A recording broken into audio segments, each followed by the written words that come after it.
నిన్న విడుదలైన బాహుబలి 2 టీజర్ కు సంబంధించి అనూహ్యమైన స్పందన రావడంతో ఒక్కసారిగా ఉలిక్కిపడ్డ టాలీవుడ్ ఇండస్ట్రీ బాహుబలి సంచలనాల గురించి చర్చలు చేసుకోవడమే కాకుండా ఈ మూవీ సాధించబోయే కలెక్షన్స్ రికార్డుల గురించి అంచనాలు వేస్తోంది.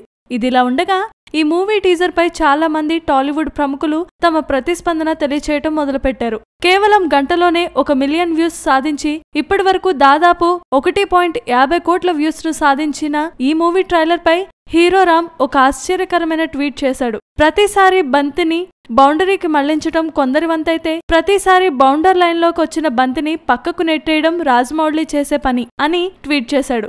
అంతేకాదు మొదట్లో తాను ఈ మూవీ ట్రైలర్ చూసి దక్షిణాది సినిమా రంగ రికార్డులను తిరగరాస్తోందని ట్వీట్ చేశానని, అయితే అది దక్షిణాది కాదు ఇండియన్ సినిమా ఇండస్ట్రీ రికార్డులను తిరగరాస్తుంది అంటూ తన తప్పును సరిదిద్దుకున్నానన్నాడు రామ్. ఇదిలా ఉండగా ఈ మూవీ ట్రైలర్ కు వస్తున్న హిట్స్ సంఖ్య ఈ వారాంతానికి 3 కోట్లకు చేరుకున్న ఆశ్చర్యం లేదు అన్న కామెంట్స్ కూడా వినిపిస్తున్నాయి. ఒక సునామీలా వచ్చి పడుతున్న ఈ ట్రైలర్ కు వస్తున్న స్పందన చూసిన టాలీవుడ్ విశ్లేషకులు ఈ మూవీ కలెక్షన్స్ రేంజ్ ఏ స్థాయిలో ఉంటుందో అంచనా వేయడం కష్టమని అంటున్నారు. ఇదిలా ఉండగా ఉగాది రోజున జరగబోయే ఈ మూవీ ఆడియో ఫంక్షన్ ఏర్పాట్లు కనీ విని ఎరుగని రీతిలో రామోజీ ఫిలిం సిటీలోని రాజమౌళి సృష్టించిన మాహిష్మతి రాజ్యం సెట్లో జరగబోతున్నాయి. కేవలం ఒక్క ఈ audio function live telecast rights కోసం ఒక ఛానల్ ₹1 కోటి చెల్లించింది అన్న వార్తలు వస్తున్న నేపథ్యంలో బాహుబలి మానియా ఏ రేంజ్ లో ఉందో ఎవరికైనా ఇప్పటికే అర్థమైపోవాలి.